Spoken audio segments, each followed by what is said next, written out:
Martin Abatemarco presents Anatomy of Smart Contract Exploit in the Wild. The Ethereum blockchain is rapidly growing, with many developers joining the new wave of decentralized applications based on smart contracts. However, the more it grows, the more complex it becomes, and we start seeing more vulnerabilities exploited by attackers.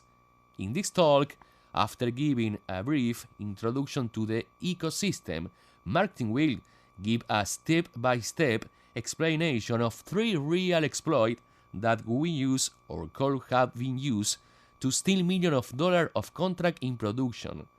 Along the way, he gives some tips and recommendations to understand how an exploit is analyzed and finishes with a little surprise for people interested in breaking contracts.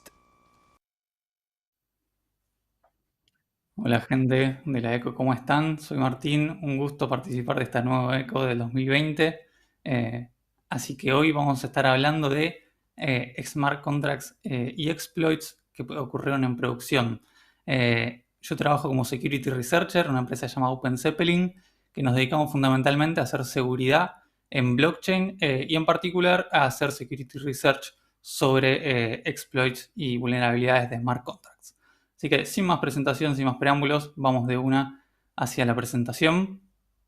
Entonces, como les contaba, hoy vamos a hablar de qué son los exploits en smart contracts, qué son los smart contracts. Vamos a ver distintos tipos de exploits, los vamos a analizar desde distintas miradas. Vamos a ver primero algunos donde vamos a ver la vulnerabilidad y cómo esa vulnerabilidad pudo haber sido explotada en mainnet, es decir, en la producción de la blockchain de Ethereum. Y después vamos a ver otros ejemplos donde a partir de ocurrir el exploit vamos a ir hacia atrás e intentar entender cuál es la vulnerabilidad. Sin meternos demasiado en el código, pero sí obviamente explicando paso a paso cómo ocurrieron estos exploits y cómo en algunos casos se llegaron a robar millones y millones de dólares de contratos en producción. Seguramente muchos de lo que están viendo, están escuchando, han escuchado tal vez hablar de blockchain, de smart contracts, tal vez por la tecnología o tal vez escucharon hablar alguna vez de Bitcoin, de Ethereum en particular, y muchos otros habrán escuchado también de los distintos hacks y las distintas vulnerabilidades y demás que estamos viendo, ¿sí?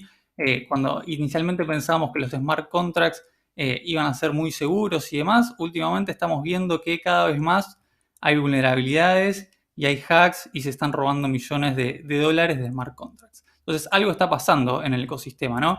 Entre más se complejiza y más developers aparecen y más aplicaciones se empiezan a construir y se empiezan a interconectar estos protocolos, más vulnerabilidades aparecen y más posibilidades hay para los atacantes que ejecuten exploits y se roben plata realmente de contratos.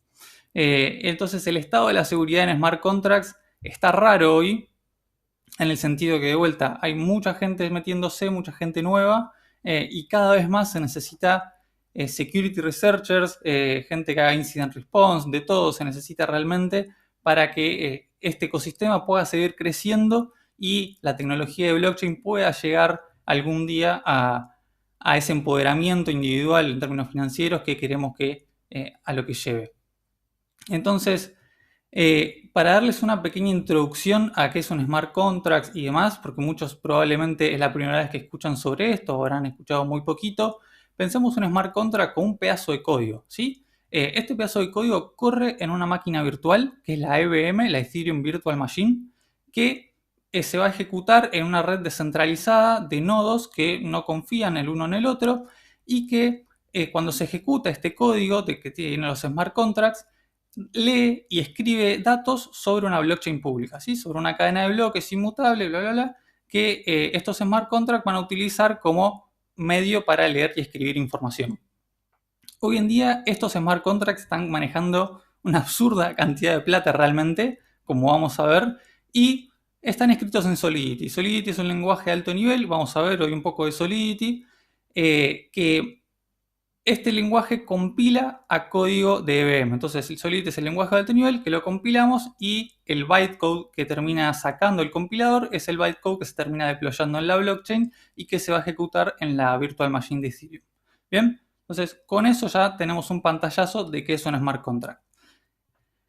¿Cómo se ve un smart contract? Esto es un ejemplo muy básico de Solidity, pero para que se vayan dando una idea, vamos a ver casos más reales. Solidity se va a ver muy similar a cualquier lenguaje orientado a objetos.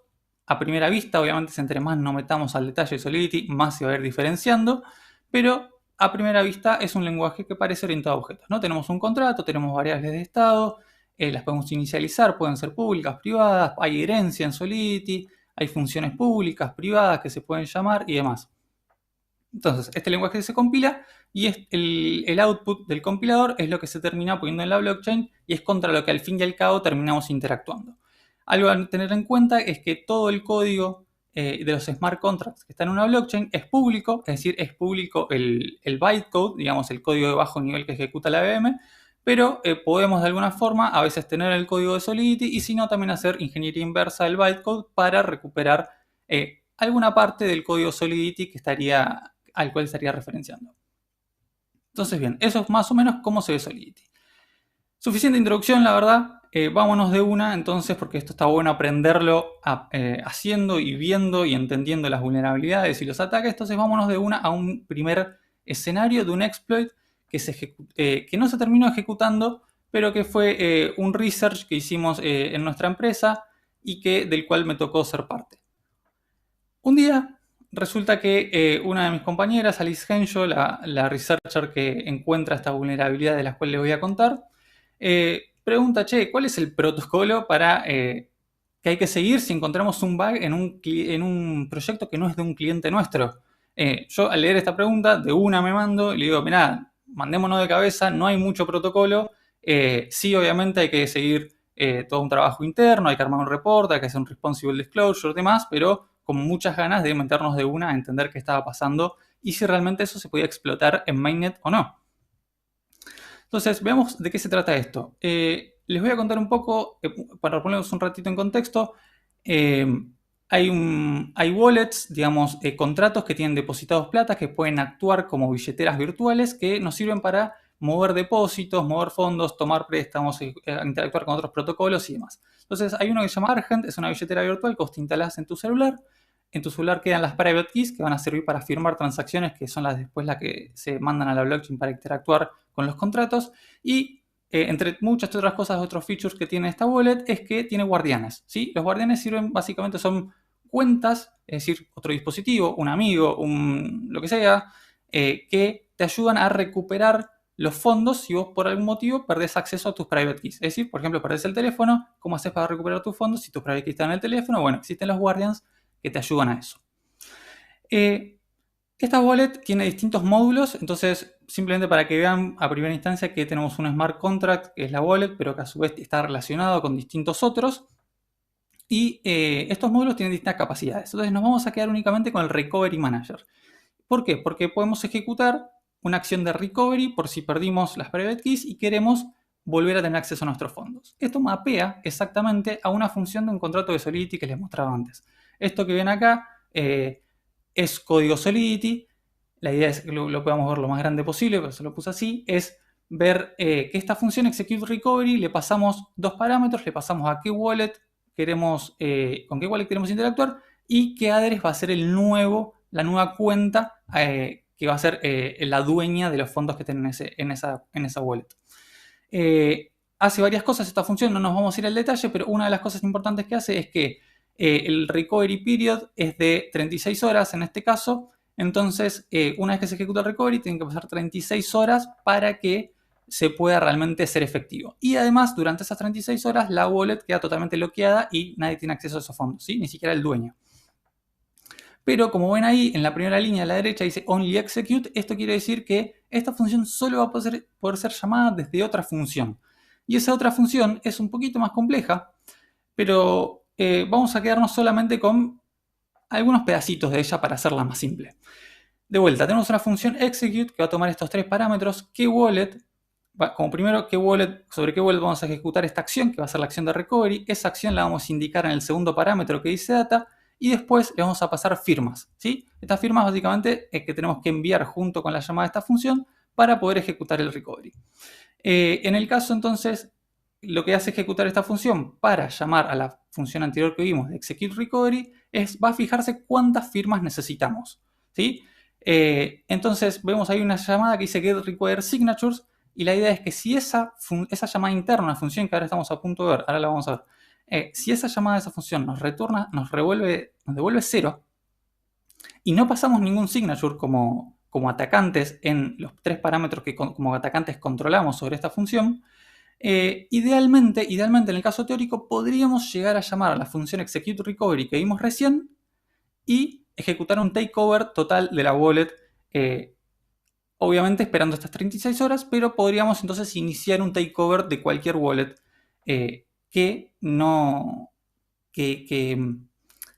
para la cual esta función nos devuelva 0. Ahora vamos a meternos un poquito más. Entonces, vemos entonces esta primera función de Solidity que como atacantes la empezamos a analizar y tenemos parámetros que controlamos nosotros y podemos tal vez, teóricamente, llegar a ejecutar una acción maliciosa para hacer un takeover de la wallet. Entonces, al fin y al cabo, todo se resume a que esa función de getRequireSignatures nos devuelva lo que queramos, que nos devuelva un 0. Efectivamente, si no estaríamos contando esto en este momento, es que esta función getRequireSignatures lo que hace es contar la cantidad de guardianes que tiene la wallet y lo divide por 2. Es decir, en este caso, o sea, en teoría, si esto funcionara bien, lo que haría es la mitad de los guardianes más 1 debería aceptar la transacción para que realmente se ejecute un recovery. Pero como está mal codeada la función, si vos tenés 0 guardianes en tu wallet, que era un caso posible en los casos que analizamos nosotros, la función finalmente hace la división entre 0 y 2, que eso te da 0, y la función devuelve 0. Entonces, cada vez que yo quiera ejecutar un recovery sobre una wallet, si no tiene guardianes, yo puedo ejecutar un recovery para cualquiera y idealmente hacerme el dueño si pasan 36 horas. Entonces, vista esta vulnerabilidad en código Solidity, ¿cómo podríamos haber explotado esto? Que al final obviamente no lo explotamos, pero nos fuimos a mainnet a entender cómo esto podría ser explotado. Entonces, si encontramos wallets que no tengan guardianes, lo que podemos hacer es, primero buscarlas, obviamente tenemos que ir a mainnet a hacer un poco de análisis de la blockchain para encontrar wallets que no tengan guardianes. Las encontramos, había más de 300. Tenemos que ejecutar la función execute recovery a través de la función execute, esas dos que vimos recién. Una vez que hacemos eso, tenemos que sí o sí esperar 36 horas, eso no lo pudimos bypassear, pero tener en cuenta que en esas 36 horas la wallet queda fuera de servicio, ¿sí? Básicamente le estamos ejecutando un denial of service a la wallet durante 36 horas, a menos que el owner cancele esa transacción. Entonces, si el owner no cancela esa transacción, ejecutamos efectivamente el recovery y a partir de ahí ya ejecutamos el takeover y podemos disfrutar de los fondos de más de 300 wallets y había bastante Ether guardado en estas wallets. Obviamente no explotamos esto, lo que hicimos fue hacer obviamente el responsible disclosure de esta vulnerabilidad y finalmente nos terminaron asignando un bounty y un CVE al equipo que estuvo trabajando sobre esto. Si quieren más detalles sobre esto, ahí tienen el link a nuestro blog para ir a como más limitaciones y detalles y corner cases que encontramos. Entonces, bien, vimos en este caso, como para ir haciendo el warm-up, como para ir precalentando, encontramos esta primera vulnerabilidad, que bien, está bien, no fue explotada, está bien, pero era una vulnerabilidad que reportamos y entendimos al menos un poco de código de Solidity para este ejemplo y vimos como un pequeño recorrido por cómo sería el exploit si así se pudiera hacer. Entonces, pasemos a un siguiente caso, ¿sí? Ya que ya hicimos el precalentamiento con uno que era una vulnerabilidad, pero que por suerte no fue explotada y pudimos hacer el disclosure, vamos a uno que realmente fue explotado y que sí se robaron plata. Entonces, no me voy a meter exactamente en qué son las opciones financieras, son un instrumento financiero. Hoy en Ethereum se está dando mucho de replicar instrumentos financieros del mundo real de una forma descentralizada y disminuyendo la confianza que hay que tener entre las partes. Entonces hay como una nueva ola de aplicaciones descentralizadas que están basadas en eso, un poco replicar con algunos retoques instrumentos financieros de la vida real. Entonces las opciones son un tipo de instrumento financiero. No viene al caso exactamente entender que es una opción, pero esto fue ejecutado sobre un sistema que se basaba en eso. Bien, en este caso particular, un cliente nuestro nos manda esta transacción, ¿sí? Lo que ven acá es el hash de una transacción que ocurrió, que se ejecutó en mainnet, en Ethereum, y tenemos que meternos a entender qué pasó en esta transacción. Lo bueno de Ethereum es que todas las transacciones son públicas y podemos seguir paso a paso, literalmente paso a paso. De ahí a que los entendamos al detalle es otra cosa, pero hoy vamos a hacer el intento. Y entonces, como security researchers, me parece que está buenísimo entender que si todo es público, podemos reproducir hasta de manera local todos los exploits que ocurren y entenderlos paso a paso para entender qué nuevas metodologías y cómo los atacantes se aprovechan de las vulnerabilidades. Entonces, cuando nos metemos a analizar esta transacción, con algunos explorers que hay de transacciones, hay varios, encontramos que básicamente alguien, por cómo vemos los cambios en los balances, en este caso, alguien, este que dice receiver ahí, se llevó de un contrato víctima, que es el de la segunda fila, el que dice OES 3030 put 081420, de ese contrato se llevaron $9.900, ¿sí? Hay como algunos detalles más, pero eso es lo que primero vemos a primera vista. Entonces, sigámonos metiéndonos un poquito más en la transacción a ver qué sucedió. Vemos que este es el primer paso de la transacción. Lo que está sucediendo es, hay un atacante, que es el sender, que está firmando una transacción y va a interactuar con un contrato propio, un contrato atacante, que es el que dice receiver. Ese es un contrato atacante. Entonces, a primera instancia ya vemos que los exploits de smart contracts se pueden ejecutar a través de otros smart contracts, ¿sí? Es muy común tener que deployar contratos que funcionan como, de algún modo, atacantes para interactuar con otros protocolos y otros contratos de la blockchain.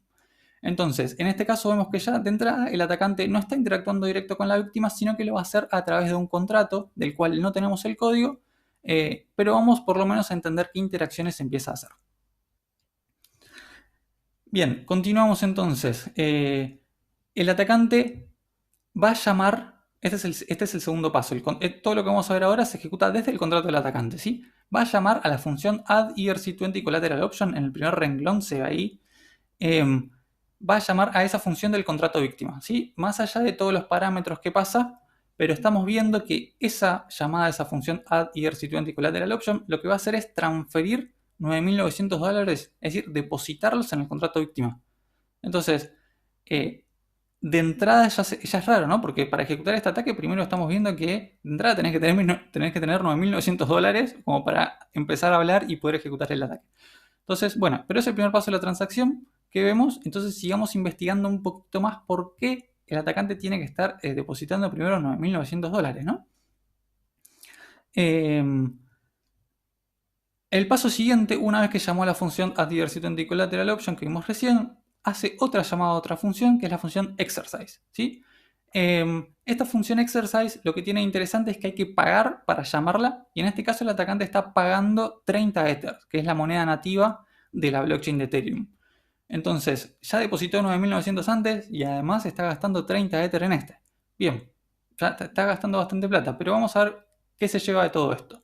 Llama a la función exercise y fíjense en el último parámetro que dice volts to exercise from, hay como un array y pasan dos adreses, 0xe787 que es el contrato del atacante y 0x01bd que es el contrato de una de las víctimas de las cuales se va a estar robando plata depositada.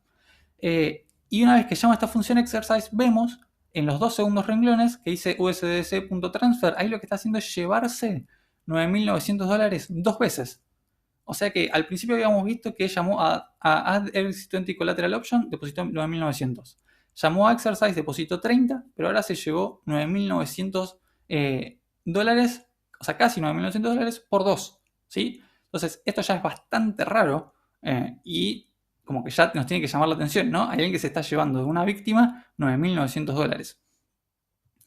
Y finalmente, para concluir el ataque, lo que hace el atacante es llamar a una última función de este contrato víctima, que es remove underline. Más allá de lo que haga, lo que está haciendo es recuperar los 30 ethers que había depositado acá. Ahí los recupera llamando a otra función. Entonces, en este punto vemos que de entrada un exploit no siempre implica, de un smart contract no siempre implica llamar a una única función, sino que también a veces hay que encadenar llamadas y hay que llamar unas cuantas. Y hay que depositar plata, ¿sí? Es bastante complejo muchas veces, pero si logramos hacerlo, vemos que los atacantes tienen formas de robarse plata. Entonces finalmente recupera estos 30 Ethers. Y una vez hecho eso, no solo se queda con eso, no se conforma con los 9.900 que se roba, y ejecuta 3 transacciones más, Y siguiendo el mismo patrón, esto lo encontramos siguiendo, como de vuelta, todas las actividades de la blockchain son públicas.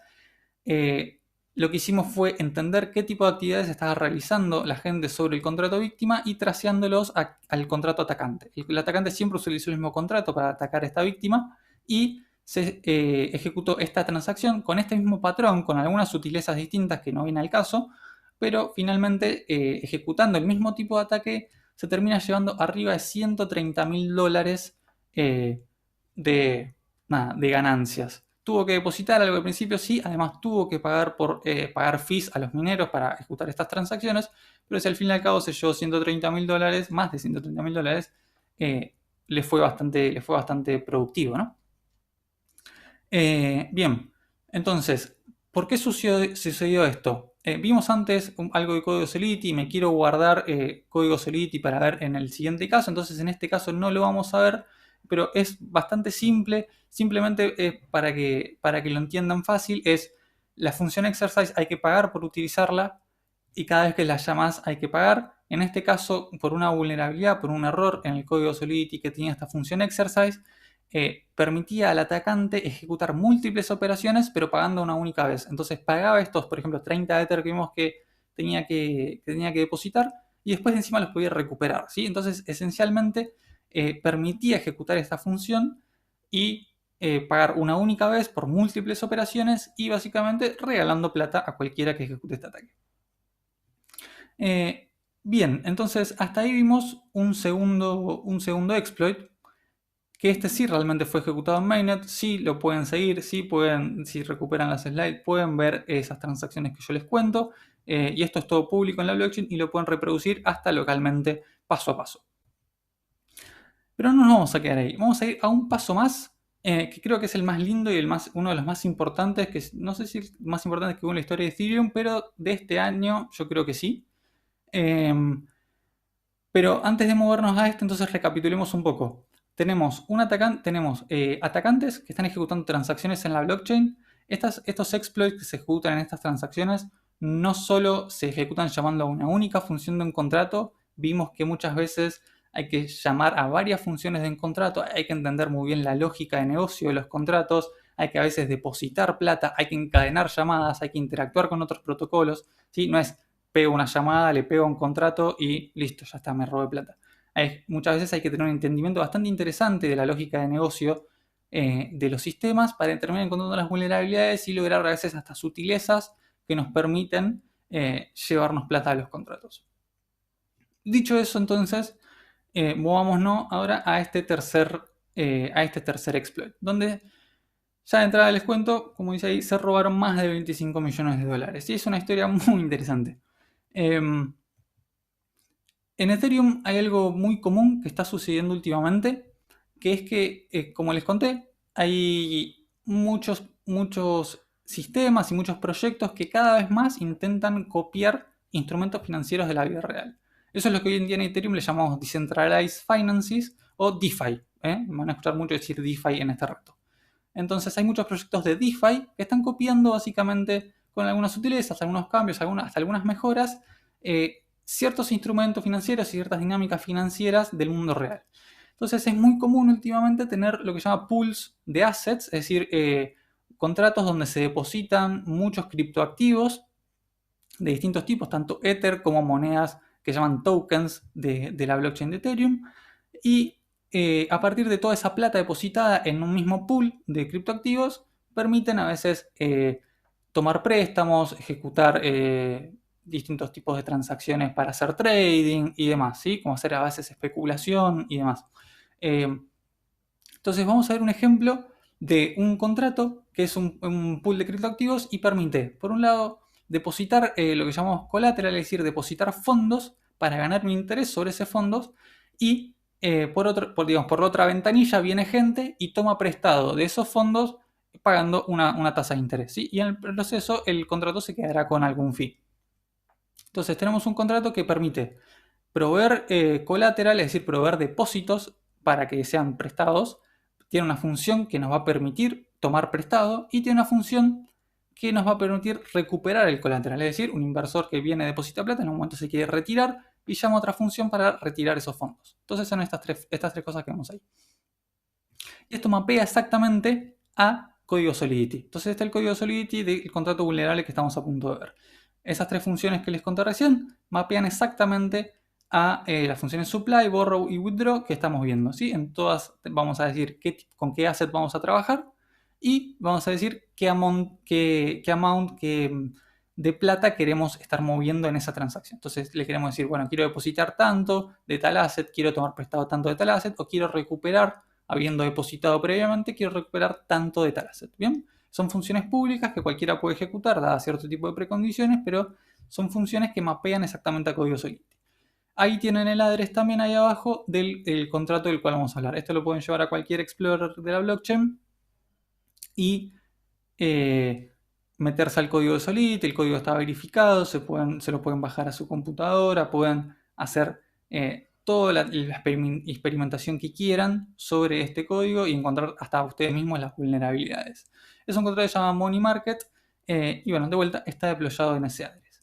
No nos vamos a meter a fondo, creo que en estas funciones son larguísimas, estos contratos son cada vez más complejos y de hecho hay que tener a veces bastantes conocimientos de cómo funcionan estos sistemas financieros por debajo y qué tipos de incentivos hay y demás. Entonces estas funciones son larguísimas y bastante complejas, pero sí, como a primera vista, quiero que quede el hecho de que muchas veces el tipo de acciones que se puede ejecutar sobre un contrato me apegan muchas veces directamente a funciones públicas de código Solidity que se pueden llamar de contratos deployados. Bien.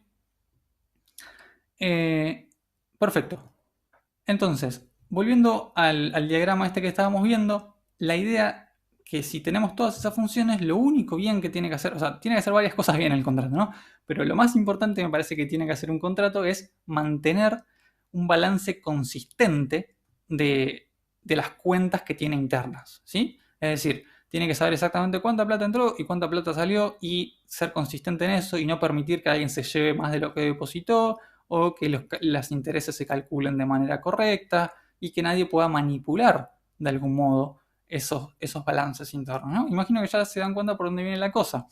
Si de algún modo nosotros como atacantes podemos manipular los balances internos del contrato, podemos hacerle al creer al contrato que tiene más fondos de los que realmente tiene, podemos tal vez llevar esa vulnerabilidad, llevarla hasta el punto, a su máxima expresión, donde nos permita robar dinero de esos contratos. Entonces, de vuelta, es muy importante que estos contratos, en la lógica que contienen, sean muy detallados, muy precisos en cómo manejan los números. Y recuerden que muchas veces estos contratos están deployados y codeados por developers que tal vez o no tienen tanta experiencia o que están buscando subirse a esta nueva ola de aplicaciones descentralizadas y quieren hacer a veces plata rápido. Entonces, tal vez no toman todos los recaudos necesarios que hay que tomar para hacer un sistema, digamos, seguro y mantenible en el tiempo. Entonces, bien, habiendo visto este diagrama, decimos, bien, si de algún modo podemos manipular los balances internos, podemos llegar a robarnos plata. Bien, vamos un poco a meternos más al código, espero que se vea bien. De vuelta, vamos a analizar una transacción que ocurrió en la blockchain. De vuelta, esto lo pueden, no me tienen que creer a mí, pueden ir y pueden ver estas transacciones ustedes, ¿sí? Tenemos un atacante con un contrato atacante, ¿sí? Ben sender y ben receiver. El que dice sender es el address del atacante y el receiver es el address del contrato atacante, es el contrato que se utiliza para ejecutar el exploit. O sea, vemos un poco el mismo patrón que antes, ¿no? Otro exploit, este va a ser bastante más complejo, pero también realizado a través de un smart contract. Bien, ese contrato atacante lo que va a hacer es va a llamar 2 veces a la función supply. Bien, entonces, como les conté antes, va a depositar 2 veces un cierto tipo de criptoactivo, más allá de exactamente qué es y demás, es este IMBTC. Eso es un token que, da la casualidad, está vaqueado supuestamente 1 a 1 con bitcoins. Pero más allá de eso, lo que está haciendo el atacante entonces es llamar 2 veces a la función supply, depositando, al parecer, por lo que vemos en la transacción, en la primera vez 21.594 de estos tokens y en la segunda vez 1. Bien, ya raro, ¿no? Como ejecutar 2 veces estas llamadas, en la primera una gran cantidad y en la otra un poquito menos, no sé, ya suena raro, pero bueno, sigamos explorándola. La primera, no la expandí, simplemente no la expandí, digamos, no les muestro lo que hace internamente porque esa se comporta, digamos, se comporta de manera normal. Es interesante analizar la segunda llamada supply, esta que llama y solo deposita uno de estos criptoactivos. Lo que hace ahí es depositar uno, ¿sí? La mínima cantidad que puede depositar, llama la función supply, deposita una única vez. Y lo que sucede con este token, este IMBTC, es un contrato bastante particular porque ejecuta hooks antes de hacer los updates de los balances y después de hacer los updates. ¿Sí? Entonces, ¿cómo va a suceder esto? ¿Cómo va a ser? Después lo vamos a ver más al detalle. Pero para que se vayan dando una idea. Antes de ejecutarse los updates de los balances, es decir, de sumarle 1 al que recibe y restarle 1 al que envía, lo que hace es llamar a un hook del atacante. ¿Sí? Entonces va a llamar al contrato del atacante y cuando llama ese contrato del atacante, el atacante de vuelta tiene el control de ejecución de la transacción. En ese momento lo que va a hacer el atacante es llamar esa última línea que ven ahí, que dice moneymarket.withdraw. Ahí lo que está haciendo es aprovechar ese hook para reentrar en la víctima y ejecutar la función de withdraw. Eso que estamos viendo es cómo se ve un poco un ataque de reentrancy en un smart contract.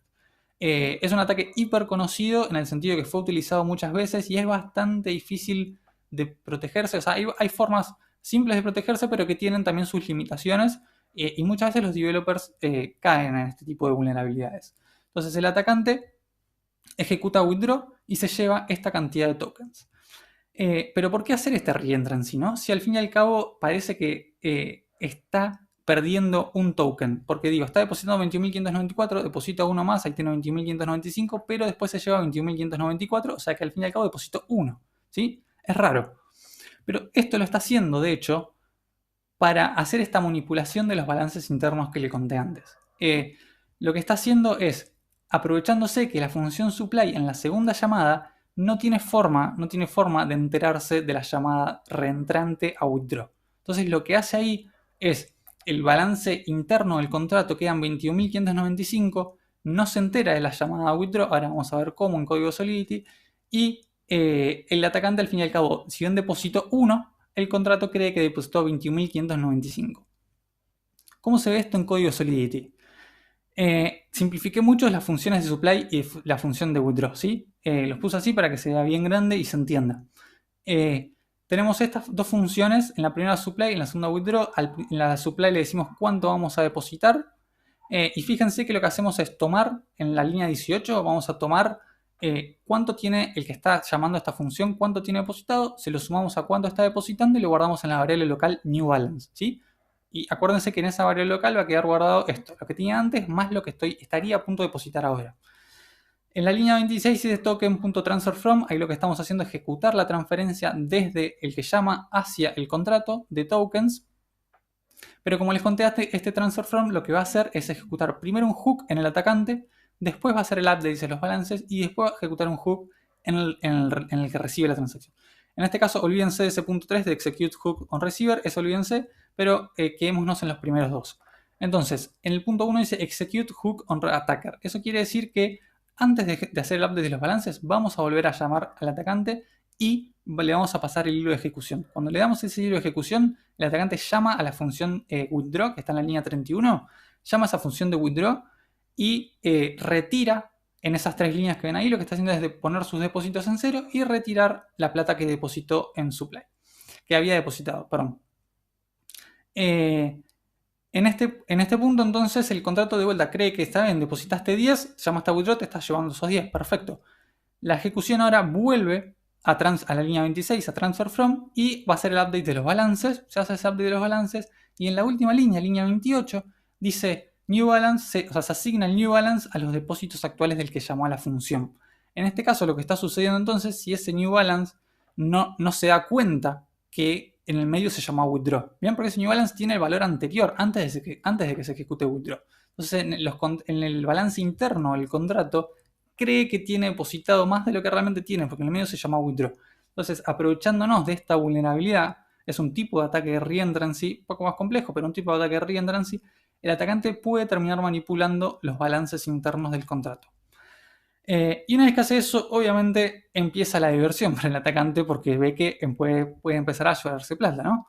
Y esto sigue y sigue, todo esto son transacciones que les estoy mostrando, sigue y cada vez va aumentando más la cantidad de plata que se lleva, y más, y más, y más, y llega un punto que se lleva arriba de 2 millones de dólares en estos tokens IMBTC que en abril de 2020 mapeaba más o menos a 2 millones de dólares. Bien, entonces hasta acá el atacante dijo, mirá, me llegué, ya se llegó arriba de 2 millones, ¿no? No está tan mal. Pero, como les conté antes, todo lo que depositamos en el contrato lo podemos utilizar para vaquear los préstamos que queremos tomar, ¿sí? Como que el contrato, digamos, eso que depositamos lo toma como garantía, ¿sí? Y nos permite después tomar prestado a partir de esa garantía. Entonces el contrato cree que en realidad tiene arriba de 2 millones de dólares depositados. Obviamente te va a dejar tomar prestado todo lo que quieras. Y así fue. Cuando el atacante se da cuenta de esto, empieza a llamar a la función de borrow y empieza a extraer otros criptoactivos. Estos que ven ahí, Chai, HUSDC, TUSDC, USDC, USDT, USDX, WTC, WF, todos esos son criptoactivos, son tokens que se manejan en la blockchain de Ethereum, que tienen su valor en moneda real, ¿no? Tienen su tipo de cambio al dólar. Entonces, si sumamos todo eso que se llevó, tenemos arriba de 25 millones de dólares que se termina llevando este atacante a partir de este complejo o no tan complejo ataque que ejecutó. Y esto fue, creo que en menos de una hora, terminó ejecutando todo esto. Y para finalizar este caso, lindo para el cierre de la historia, el atacante le manda un mensaje al admin del sistema del cual se acaba de robar más arriba de 25 millones y le dice Better Future, ¿no? Como la próxima será. Les dejo para ustedes entender cómo terminó esta historia. Búsquenla en internet, es súper interesante, pero no termina acá. Después hay como más interacciones entre el admin y el atacante y pasan otras cosas, no se la quiero spoilear, si a alguien le interesa, que se meta un poco a entender. Eso fue un poco una novela de cómo se iban comunicando el hacker y el atacante, el hacker y el atacante y el administrador, perdón, entre mensajes entre la blockchain, ¿no? Muy loco. Bien, entonces vimos distintos tipos de exploit, vimos 3 tipos de exploit, vimos reales, cómo se llevan plata, vimos código Solidity, vimos vulnerabilidades y demás. Espero haberles dado un poco una perspectiva de cómo se ejecuta este tipo de cosas y ahora les toca a ustedes. No les voy a mentir, esto se aprende, seguramente en la próxima sección de preguntas van a querer preguntar cómo se prende, cómo se inicia y demás. Hay un montón de formas de hacerlo, pero la mejor es metiéndose y rompiendo cosas. Eso es obviamente de manera local, en un ambiente controlado, pero esto se aprende haciendo y entendiendo y dándose la cabeza contra la pared hasta que nos sale lo que queremos hacer. Para eso les dejo acá una serie de challenges que acabo de publicar, se llama Then Vulnerable DeFi, y la idea es que puedan ustedes meterse, bajarse los contratos a sus máquinas locales, tapear un ambiente local de testing y ejecutar exploits sobre estas implementaciones vulnerables de protocolos de DeFi de Ethereum, muchos basados en casos reales, algunos basados en los casos que vimos hoy. La idea entonces es que se los bajen y que puedan empezar a pegarles ustedes en sus máquinas y ir aprendiendo. Creo que es la mejor forma con estos challenges tipo CTF, creo que es la mejor forma de aprender, es la forma que yo aprendí a meterme en este mundo de smart contracts. Hace ya 2 años y un poco más que estoy en esto, entonces, que no es tanto en realidad, pero bueno, para el ambiente de Ethereum es bastante. Es la forma que yo aprendí y les recomiendo obviamente meterse a estos challenges que acabamos de publicar para bajárselos y empezar a pegarles y ir aprendiendo todo lo que se pueda aprender de DeFi. Y obviamente los espero sus mensajes, espero sus comentarios y demás para ver cómo sumarse al ecosistema. Creo que se necesita mucha gente, mucho researcher, mucha gente con ganas de romper cosas, así que esto es un poco una invitación a todos ustedes para que se metan, investiguen y se interesen en esto que creo que hay muchísimo para hacer. Así que eso es todo, les agradezco, espero entonces ahora sus comentarios, sus preguntas, sus ideas, estoy más que dispuesto a responder todo lo que pueda y si no es así, les intentaré dar alguna respuesta, alguna guía para ayudarlos a empezar en este mundo de exploiting de smart contracts. Eso es todo, muchas gracias.